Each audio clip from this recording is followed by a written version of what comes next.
Alright, welcome back. In the last video, we created a score counter that increases as long as the game is running. But right now, there is a problem with this. Even if the player dies, the counter keeps going. That doesn't make sense, right? The game is over, so the code should freeze. Actually, I should show it in the editor, so you can understand what the problem is. Right now our score counter is counting because the player object hasn't touched an obstacle. The game is still running. But once the player object touches an obstacle, the score counter should stop. In this video we'll fix that by making our player script and our HUD script talk to each other. So once the player object dies, aka touches an obstacle, our player behavior script will send a message to our HUD manager script. Let's start by opening up our HUD manager script. Right now, our playtime counter is increasing every frame no matter what.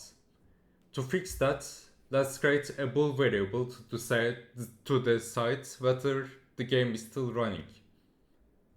Let's write private bool, let's call it is game active, or maybe is game running. And its default value will be true.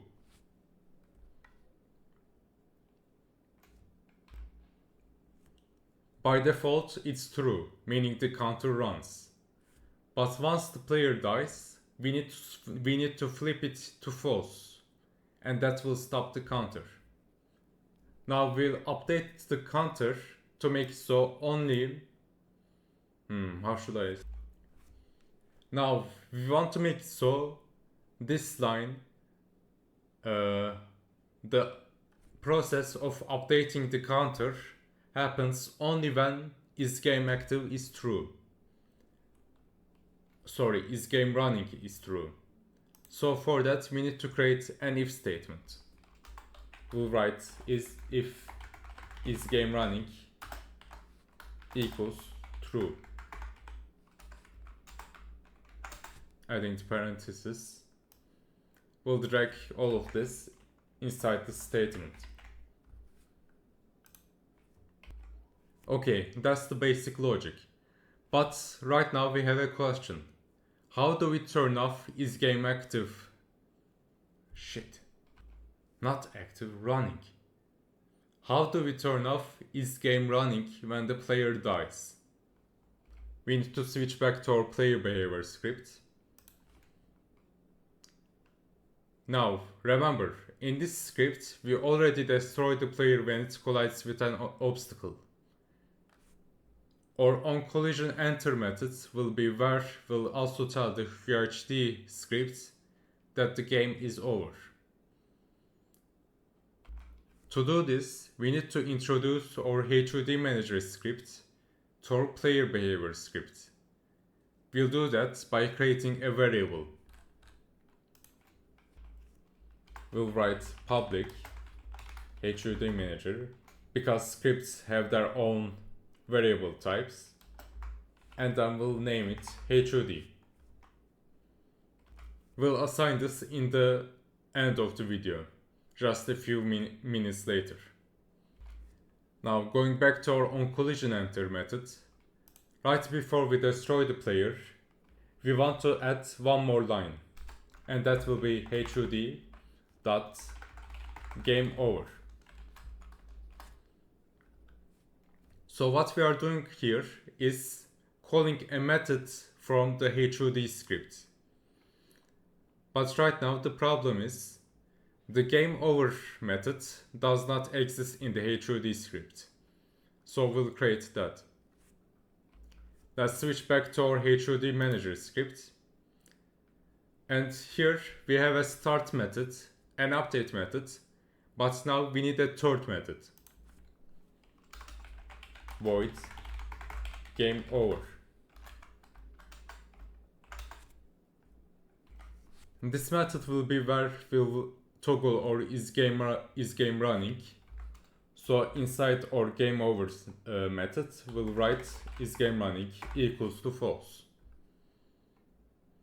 Also, I forgot about this, but we need to set this method to public so that it can be accessed by the player behavior script. If our game over method is private, our player behavior script cannot call it. Okay, now if everything is correct, and I hope that's the case, whenever the player collides with an obstacle, is game running is set to true. Sorry, is set to false. So our counter stops ticking. Now we have one more step to do, and that is, as I said earlier, we'll need to assign this HUD script variable. Just like in the ground layer variable and the text object variable, we'll assign the HUD variable in the inspector window. So let's go back to our editor. But not before saving our objects. Saving our scripts. Now, selecting our player character in the hierarchy, you can see that our HUD variable has a slot in the inspector window. Now, inside this slot, we won't put this raw file because this is the raw script file. We can't put this in this slot. Instead of that, we need to assign an instance of our HUD manager script.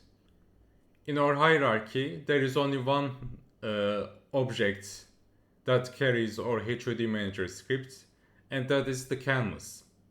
So we need to drag our canvas into the HUD slot,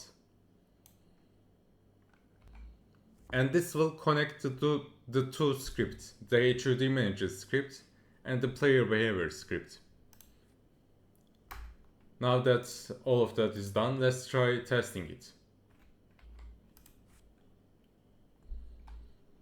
Right now our score counter is counting because our player object is still in the scene. It hasn't touched an obstacle yet.